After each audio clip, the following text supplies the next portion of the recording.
Sang hidup telah bangkit, jalan menuju terang Paskah. Masih pagi-pagi benar, embun belum hilang dari rumput, dan langit masih abu-abu. Seorang perempuan datang tergesa ke kubur. Ia bukan siapa-siapa dalam sejarah besar dunia. Tetapi hari itu, Maria Magdalena menjadi saksi pertama dari peristiwa yang mengubah segalanya. Makam kosong. Ia melihat batu sudah terguling. Tubuh Yesus tak ada di sana. Ia berlari. Napasnya memburu. Hatinya berdebar. Bukan karena kebahagiaan, tetapi karena ketakutan dan harapan. Injil Yohanes pasal 20 ayat 1-9 membawa kita ke jantung Paskah, kebangkitan Kristus yang menjadi tanda bahwa kematian bukan kata akhir. Petrus dan murid yang dikasihinya berlari ke kubur. Mereka melihat kain kafan terlipat rapi, tapi tak ada tanda kekacauan, hanya keheningan yang dalam. Seolah Tuhan telah bangun dengan damai dan meninggalkan tanda kasih yang lembut. Di hadapan keheningan itu, Yohanes melihat dan percaya. Iman kadang lahir bukan dari bukti besar, melainkan dari keheningan yang menyentuh hati.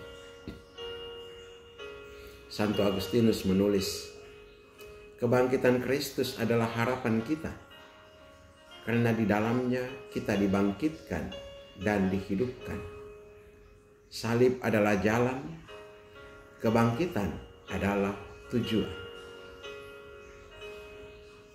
Hari ini kita merayakan terang yang tak pernah bisa dipadamkan.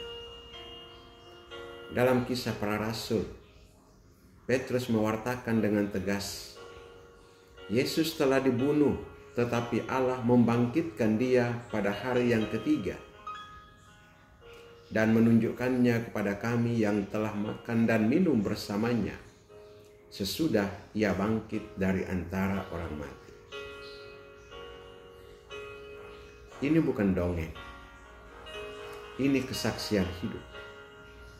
Ini perubahan dari ketakutan menjadi keberanian, dari pengkhianatan menjadi pewartaan. Paulus dalam suratnya kepada jemaat di Kolose mengajak kita, jika kamu dibangkitkan bersama Kristus, carilah perkara yang di atas, karena hidupmu tersembunyi bersama Kristus dalam Allah. Kolose 3 ayat 1-3. Paskah bukan hanya peristiwa Yesus. Paskah adalah panggilan hidup baru bagi kita. Santo Paus Benediktus ke-16 mengatakan, kebangkitan Kristus adalah lompatan besar dalam sejarah. Terang baru yang memasuki dunia. Terang yang tak pernah bisa dipadamkan oleh kegelapan. Dalam homili Vigili Paskah tahun 2006. Dan Mazmur hari ini berseru penuh keyakinan. Batu yang dibuang oleh tukang-tukang bangunan telah menjadi batu penjuru. Sang yang ditolak kini menjadi dasar keselamatan kita. Itulah Yesus. Santa Teresa dari Kalkuta berkata, kita adalah umat Paskah dan Haleluya adalah lagu kita. Kita harus membiarkan sukacita kebangkitan Kristus memancar dalam hidup kita. Hari ini, dunia mungkin masih penuh luka, ketidakpastian, keputusasaan. Tapi kita punya kabar yang tidak pernah basi. Kristus hidup. Ia berjalan di depan kita. Dalam penderitaan, Dia hadir. Dalam kematian, Dia menang. Dalam kebingungan, Dia terang.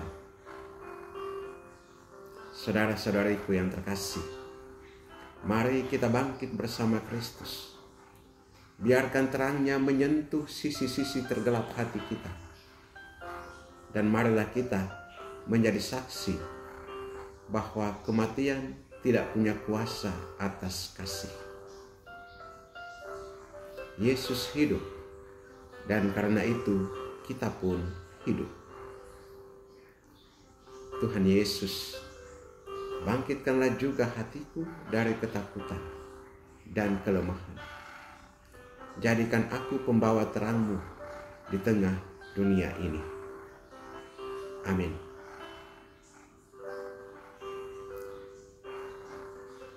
Berkat Allah yang Maha Kuasa turun dan tinggal atasmu, dalam Bapa dan Putra dan Roh Kudus. Amin. Selamat Paskah, Kristus telah bangkit. Haleluya.